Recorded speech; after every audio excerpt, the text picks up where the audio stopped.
মৌরলা মাছের টক ঝাল রেসিপি একবার এইভাবে বানিয়ে দেখুন, গরম ভাতের সাথে একেবারে জমে যাবে। মৌরলা মাছ ছোট মাছ, নরম মাছ, অনেক সময় ভাজতে গিয়ে কড়াতে লেগে যায়। এইভাবে ভাজলে একটুও ভাঙবে না আর মাছগুলো কড়াতে লেগেও যাবে না, খুব সুন্দরভাবে উল্টে যাবে। থাকবে অনেক টিপস, তো চলুন দেরি না করে রেসিপিটা দেখে নেওয়া যাক। নমস্কার বন্ধুরা, সোমার রান্নাঘরের আরও একটা নতুন পর্বে আপনাদের সবাইকে অনেক স্বাগত জানাই। আজকে দুর্দান্ত সাথে এই মৌরলা মাছের রেসিপিটা করার জন্য দেখুন আমি এখানে নিয়েছি 300 গ্রাম মৌরলা মাছ, কেটে ধুয়ে পরিষ্কার করে নিয়েছি। এবার মাছের মধ্যে একটু লবণ আর হলুদ মেখে নেব।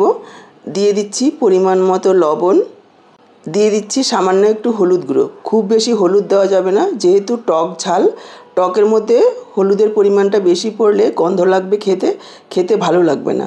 ভালোভাবে মেখে হাতে যদি সময় থাকে 15 থেকে 20 মিনিট রেখে দিতে পারেন, এতে মাছের মধ্যে লবণ ভালোভাবে ঢুকে যাবে, মাছগুলো রান্নার পর খেতে ভালো লাগবে। দেখুন প্রায় 10 মিনিট পর ফিরে এসেছি। গ্যাস অন করে কড়াই বসিয়ে দিয়েছি। কড়াই প্রথমে খুব ভালোভাবে গরম করে নিতে হবে, যেহেতু মাছ ভাজবো, তা না হলে কিন্তু মাছ কড়াতে লেগে যাবে। কড়াই ভালোভাবে গরম হয়ে যাওয়ার পর দিয়ে দিতে হবে তেল। এখানে আমি সর্ষের তেলে রান্নাটা করব। এই রান্নাটা সর্ষের তেলেই বেশি ভালো লাগবে খেতে। তেল হাই হিটে খুব ভালোভাবে গরম করে নেওয়ার পর কড়াতে ভালোভাবে ছড়িয়ে দিতে হবে, যাতে কড়াইয়ের চারিদিকটা তেলটা লেগে যায়, তাহলে আর মাছগুলো লেগে যাবে না। কড়াইয়ের সাইডে যদি শুকনো থেকে যায় তাহলে মাছগুলো লেগে যাবে, মাছ ভেঙে যেতে পারে। তেলটাকে ছড়িয়ে দেওয়ার পর এখানে দিয়ে দেব একটু লবণ। এই লবণটা দেওয়ার কারণে মাছগুলো একটু লাগবে না কড়াতে। লবণটা দেওয়ার পর আরও একবার ছড়িয়ে দেব। এবার মাছগুলোকে ভেজে নেব। গ্যাসের ফ্লেমটাকে মিডিয়ামে রেখে সবগুলো মাছ একবারে ভাজবো না, 2 থেকে 3 বারে মাছগুলোকে ভেজে নিতে হবে। সবগুলো মাছ একবারে দিয়ে দিলে মাছগুলো ভেঙে যেতে পারে। মাছগুলো দেওয়ার সাথে সাথে হালকা হাতে এভাবে একটু ছড়িয়ে দেব, নাড়াচাড়া করব না খুব বেশি, তাহলে মাছগুলো ভেঙে যাবে। যখন এক পিঠ লালচে হয়ে ভাজা হয়ে যাবে, কড়াইয়ের থেকে মাছগুলো এমনিতেই আলাদা হয়ে যাবে। হালকা করে খুন্তি দিয়ে দেখতে হবে, এইভাবে একটু যখন দেখবেন যে উঠে যাচ্ছে তখন এইভাবে মাছগুলোকে উল্টে দিতে হবে। মাছগুলো খুব বেশি কড়া করে ভাজবো না, তাহলে শক্ত লাগবে। আবার একেবারে অল্প ভাজবো না, মিডিয়াম করে ভাজবো, তাহলে টকে পড়লে মাছগুলো খেতে ভালো লাগবে।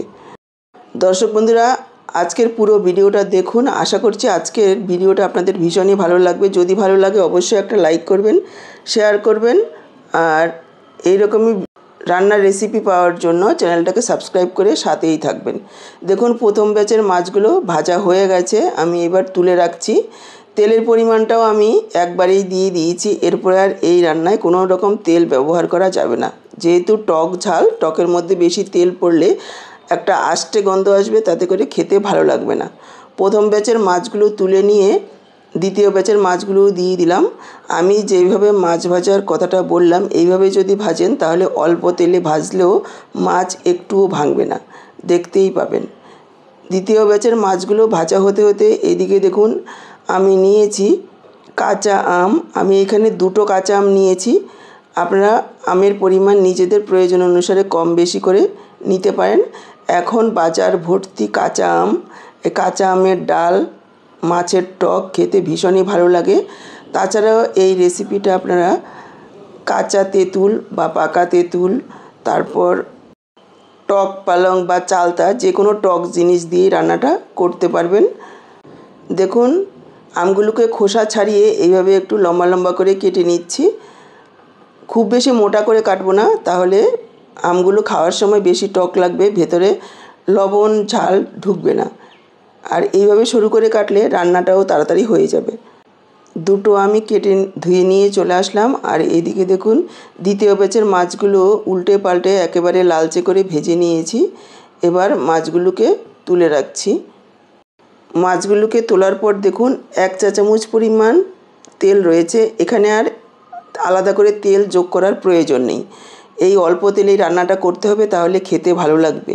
এখানে যোগ করে দিলাম 1/2 চা চামচের থেকে কম 5 ফোড়ন, আর 1/2 চা চামচের থেকে কম সর্ষে, আর একটা শুকনো লঙ্কা। এভাবে দেখুন একটু ডলে দেবো, এতে করে সর্ষে আর 5 ফোড়নটা একটু ফাটা ফাটা হবে, ফোড়নটা খেতে ভালো লাগবে। তারপর দেখুন যোগ করে দিলাম কেটে রাখা কাঁচা আম। এখানে আপনারা চাইলে শুধু পাঁচফোড়ন দিয়েও করতে পারেন, আবার শুধু সর্ষে দিয়েও করতে পারেন।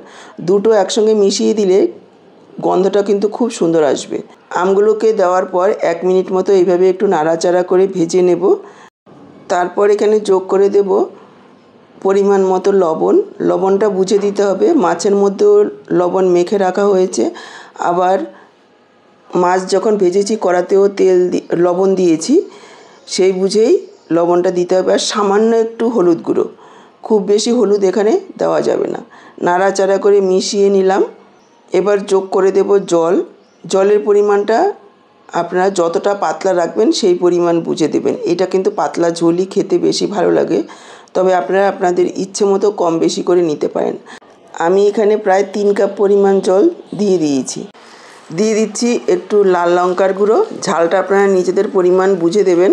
সব কিছু মিশিয়ে নেব। আর যোগ করে দিচ্ছি চেরা কাঁচা লঙ্কা। যেহেতু টক ঝাল, ঝালটা আপনারা পরিমাণ বুঝে দেবেন।